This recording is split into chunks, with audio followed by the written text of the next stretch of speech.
What's up, guys? So welcome to another Sunday Talk and Drive. It's been a couple of months, but as it is end of the year, New Year's Eve, don't you kind of love that New Year's Eve optimism, that going into the next year optimism that you hope doesn't fade sometime in the middle of February when it's still freezing cold, trees are all dead, and you know that you're still 3 months away from spring?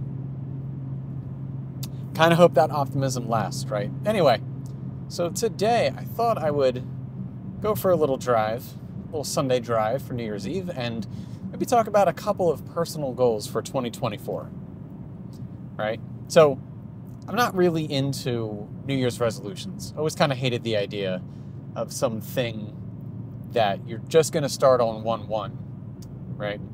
I'm not against just starting something that you get in your head that you want to do and you just start doing it. But the idea of a New Year's resolution always seemed kind of silly to me.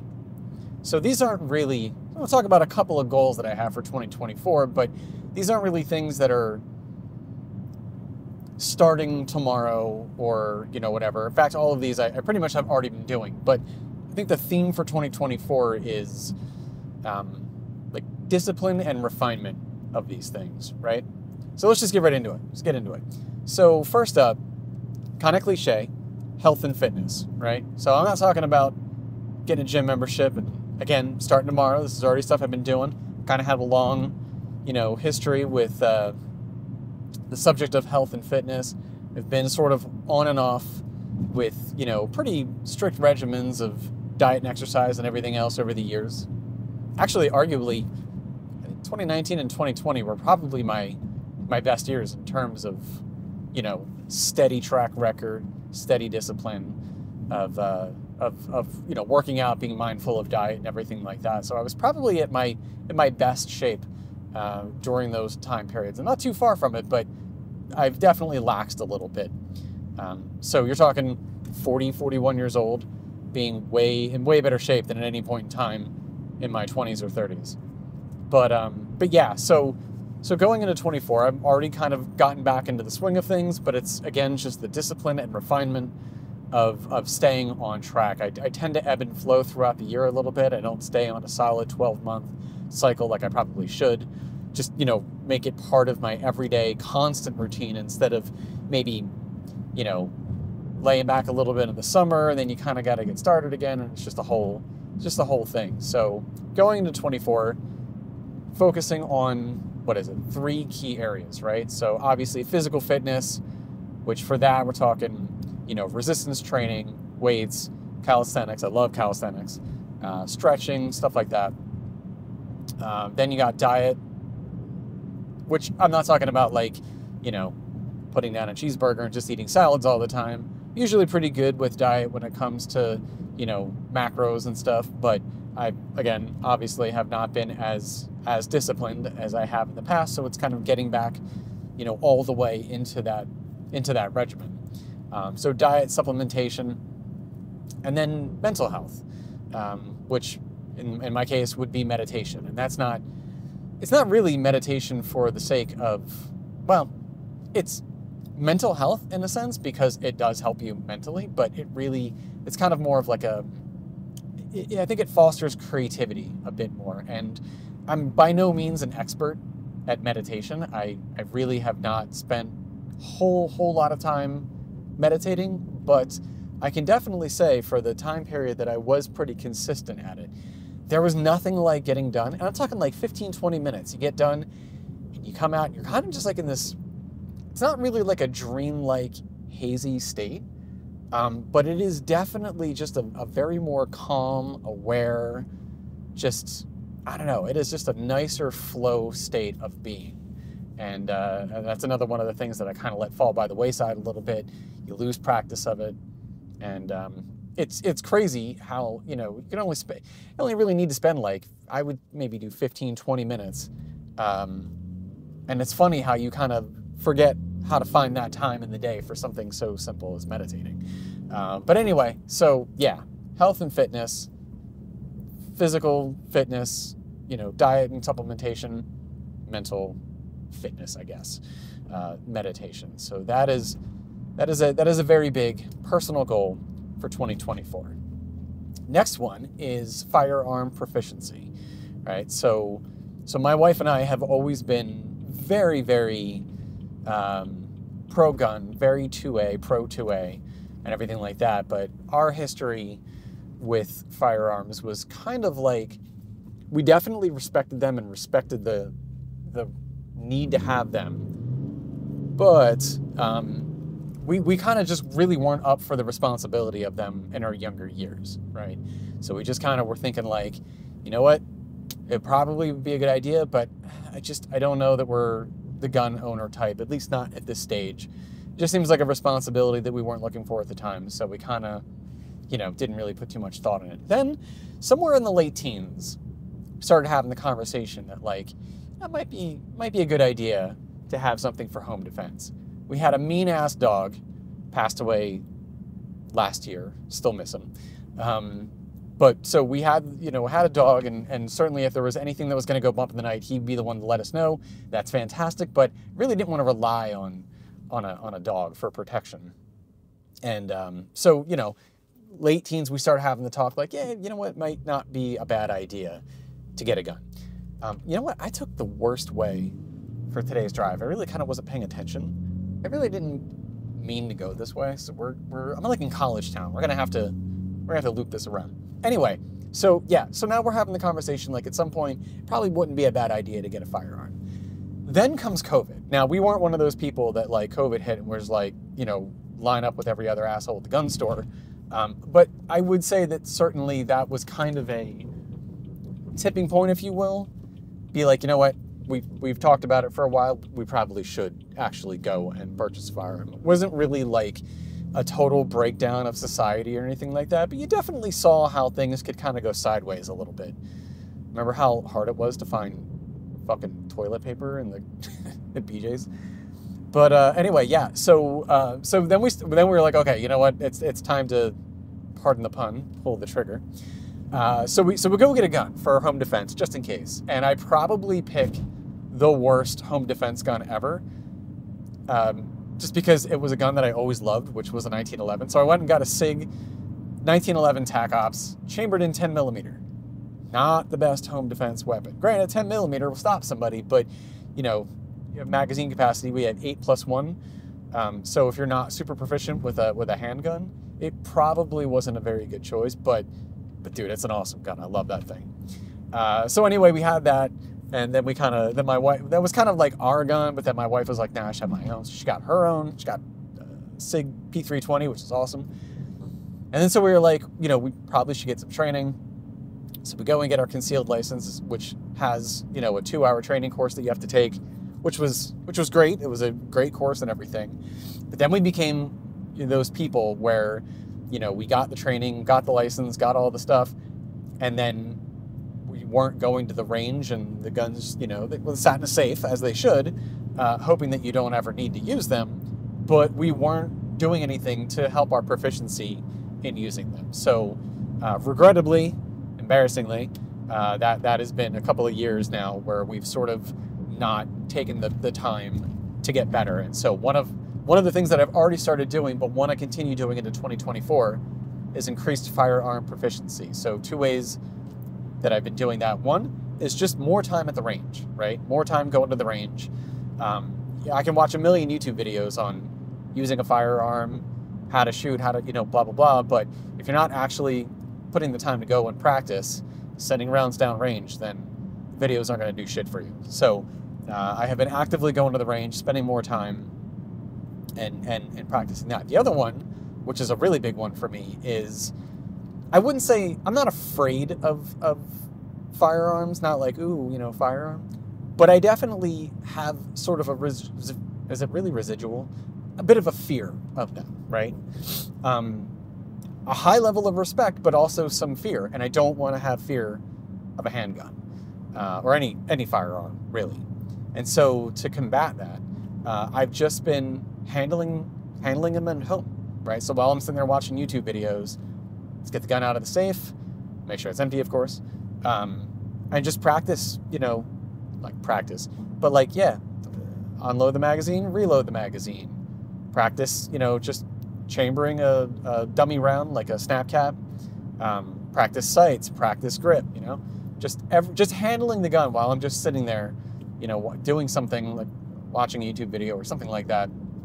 But just taking time to handle the gun, to get more comfortable with it, just to get more comfortable with the idea of a firearm. Now, granted, there's a world of difference between an unloaded gun and a loaded gun. The only way to get more comfortable with that, more time at the range, more time handling a loaded gun.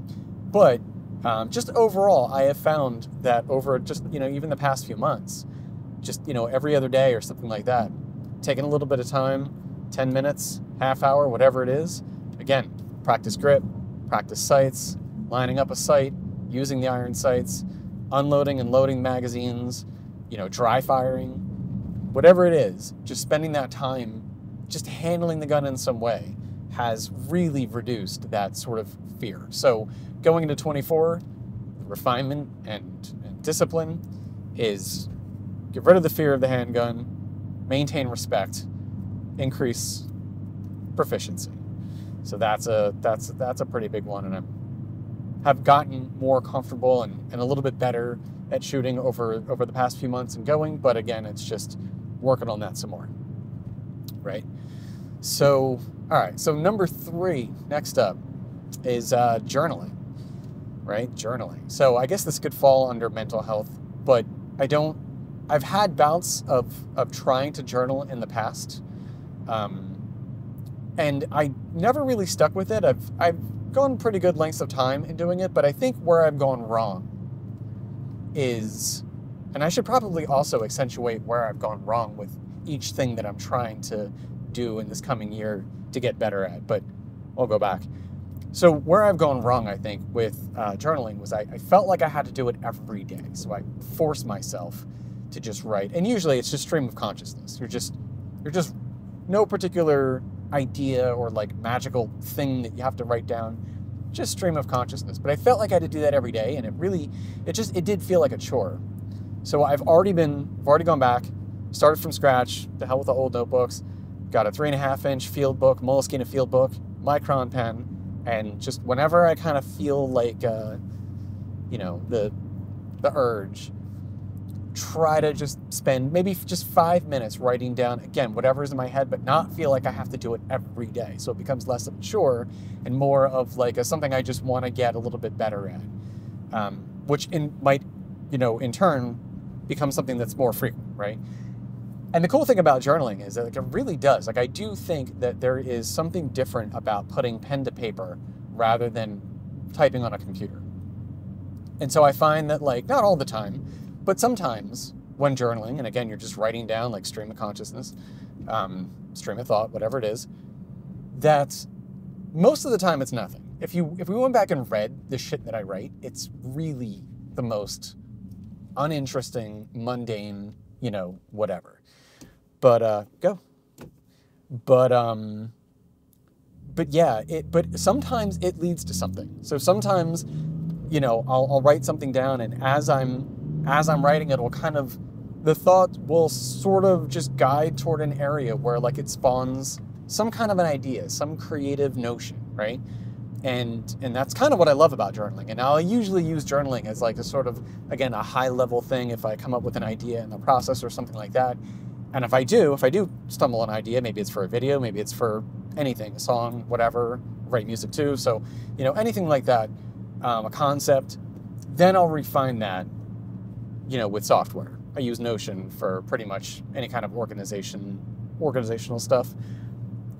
But so you flesh out the idea if you get one on the computer, but I find that journaling really kind of helps just, you know, it's free association to just get something jotted down. And again, you can't write as fast as you can type. So I feel like physical writing, forces your brain to slow down a little bit. It forces you to sort of, you know, maybe have a little more area to go down different avenues of thought than you would if you were just typing a mile a minute on your computer. So anyway, journaling, I feel like that is a benefit. You know, some people use that for mental health, therapeutic purposes. Again, much like meditating, I think it's more of a creative endeavor. something that helps spawn creativity. So I really want to continue that into 24, get a little bit better at it. I mean, I don't know how much you can improve at journaling any more than just your frequency of it, but yeah, so that is number 3. And the last one, and I've talked about this before, we've had this conversation in past Talk and Drives, but starting a business, right? So that is one I have been wrestling with for literal decades at this point. Starting a business. I really hate, like, all right, so here's why starting a business is, it's not money, it is not being answerable to anyone. That is the goal. That is the entrepreneurial goal. Like, sure, I'd love to provide a good or a service that can help people in some manner. Sure, I would like to make a good living at it, all that other stuff, but really, it is not being answerable to anyone. That has kind of always been something that I've hated about the regular working world, the corporate world. Now, granted, I've been fortunate to have some pretty cool bosses. So, you know, but it doesn't matter. Even if you're the coolest boss in the world, I don't like being accountable or answerable to anybody, except, you know, my family, my wife, kid. But as a boss, I can't stand that. I wouldn't mind being answerable to customers if you had a customer base. But yeah, I hate having a boss. And chalk that up to some just, you know, stubborn, rebellious Gen X thing. I don't know. I don't care. It's just, I can't stand the corporate working world. Never have. And, but you know, the thing about, where was I going with that? Man, it was right there. It was right. You know what? Let me turn here because I lost my train of thought. Yeah, here it goes. It's funny to me that, like, the thing that mostly bothers people about starting a business, right? This is a multifaceted part of this talk. The thing that usually bothers people about starting a business is, like, they have this idea, maybe a product they want to create or something a service they want to provide, but it's usually fear. They're afraid of, you know, not having that comfortable, reliable, bi-weekly check, benefits, and 401k. They're afraid of rejection. They're afraid of no one's going to be interested in whatever it is they're selling. They don't know how to start a business. They don't know how to do marketing. They don't know how to do, you know, social media stuff. They don't know how to put their stuff out there. They don't know how to do distribution, a million different things, and they kind of maybe get overwhelmed with all these different things that they have to know in order to effectively facilitate a business. I literally have the complete opposite of all of that. I zero fear about being independent, being entrepreneurial.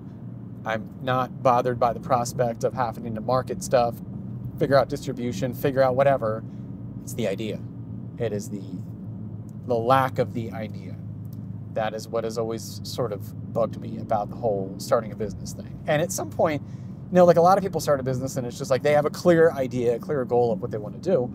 In some degree, I kind of almost think that, like, I should approach it kind of like with the YouTube channel. Like, there was a million different ways that I thought about starting this channel, and all of them were like, yeah, but I don't know about that, or I don't know about this. And then finally one day it was just like, fuck it, just go film. I think the first video was installing painted side markers on my car. Just go do that. And it was kind of off to the races, right? And maybe it's kind of the same with the business. Instead of sitting there hemming and hawing about what type of business start, what do you want to do, just start doing something. Start doing something that you think you can charge people money for, something that might be of use to people, and see where it rolls from there. You know, maybe it develops into what you actually want to do. Maybe it's, you know, maybe through a course of forks and roads and different decisions and people that you come into contact with and meet and partner up with, or whatever, maybe it goes down a different avenue. But at the end of the day, it's kind of like, just start, just do something, pick something that you kind of love, something you kind of like. And that's another area where I always kind of went wrong with coming up with ideas for businesses back in the day, is I would wrongly think of things that I thought would make the most money, things that I could kind of do that would make a lot of money, and that's a terrible idea. At least, you know, in my case. So instead, it's like, find something you like doing to some degree, or something that you think that you could do well enough that somebody would want to pay for, and kind of, you know, start there. That might be the way to go. So 2020, what does that mean for 2024? Well, that means really spend a little bit more time, maybe fleshing out a couple of ideas, but then just start something, do something. I think that's kind of the avenue, right? Now that could be like starting a brand of types. That could be, starting a detailing business. I don't know. There's a lot of different stuff, particularly in the car world, that I really like, that I would love to make a career out of. So it's pick something to start with.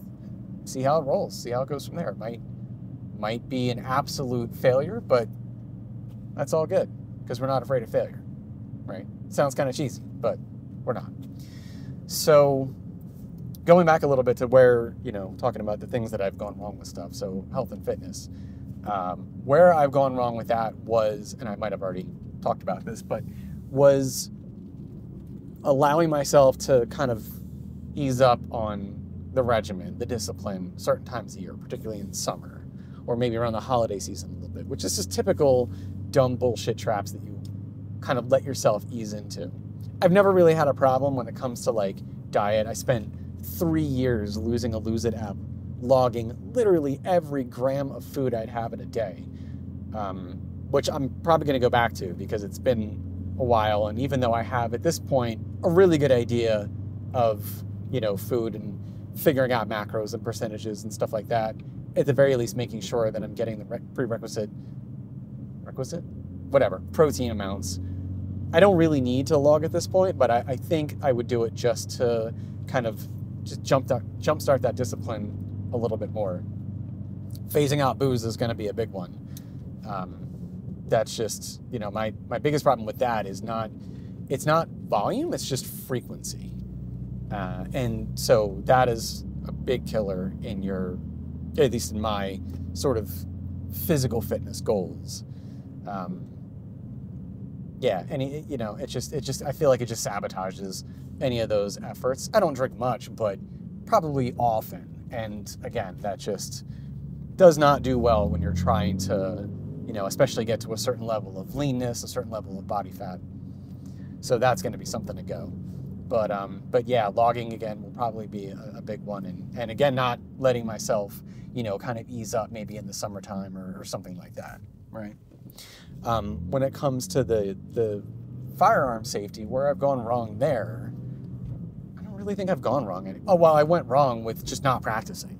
Not like, went through all the trouble to get, a carry license and everything else, but then didn't take the time to go to the range to get proficient. So it's like, it's great that, you might be legal to carry and actually have a gun and a safe and everything like that, but it doesn't do shit if you don't know how to shoot it. So again, I could watch a million YouTube videos, but that's not going to do anything if I don't actually take the time to go to the range and practice. So I think that's where I've gone wrong in the world of firearm safety. So not necessarily looking to be a competition shooter.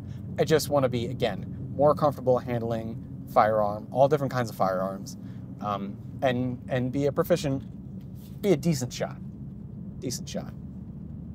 So I think, again, all of these things, we're not starting from scratch, not starting from absolutely nothing.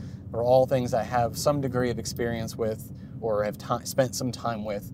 It's just, again, regaining that refinement of it and the discipline of it for this year. Man, this is where I've ended up before. I don't know where I am, but it is an interesting little small town. I don't know if the GoPro will catch this, but yeah, this is Landenberg. That hotel, I don't even think that hotel is operational. I don't think it is. It means it's not operational, but it's such a cool ass looking building. I bet that's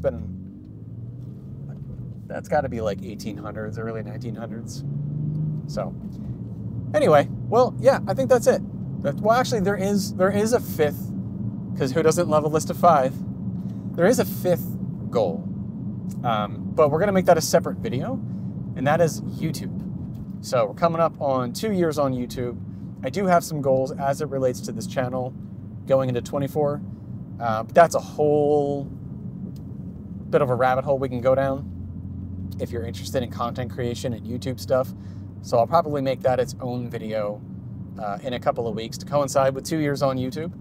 So yeah, if you're interested, keep an eye out for that in a couple of weeks. Just chatting about, you know, the process of making. It's a topic I'm actually really interested in. I do actually watch a lot of YouTube videos on other content creators talking about content creation. Just to hear other people's experiences, how other people make videos. Just, you know, I don't know. I just find it an interesting topic.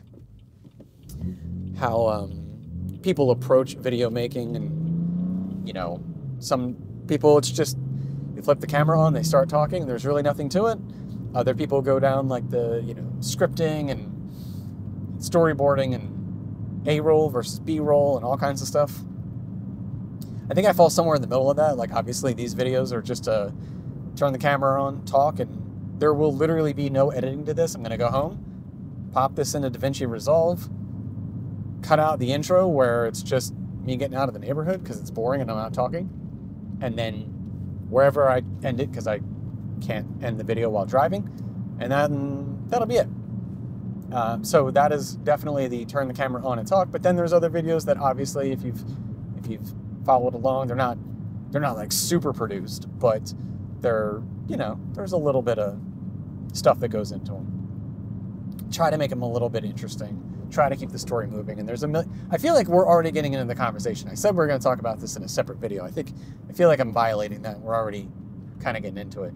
So, all right, whatever. We'll make that, again, separate topic, separate video. But yes, unofficial, official, goal number 5 is this channel, evolving it, making the videos better, getting better at content creation, getting better at all the different aspects, doing more stuff to the car, incorporating other cars, getting into other kinds of content, to car-related content to make, more detailing content, more maintenance stuff. Yeah, leave a comment below if which of those topics that you tend to favor. I'm always interested in different aspects of the audience and what you like best. But anyway, also comment below if you have a particular goal or set of goals for 24. Shit you want to get better at, stuff you want to do better, stuff you want to refine, stuff you want to get more disciplined in, because that's where we're at with this. So anyway, all right, guys. Well, I think we'll wrap it up here. But here is to a happy and healthy 2024 for you all. And I hope you all have a great New Year's. Really appreciate everyone watching this, gotten this far in the video. If you're still watching, thank you. And I really appreciate everyone who subscribes, likes, comments, all that stuff, watches. Appreciate all you guys. So have a great New Year. I'll see you next year, and I will catch you in the next one. Thanks for watching.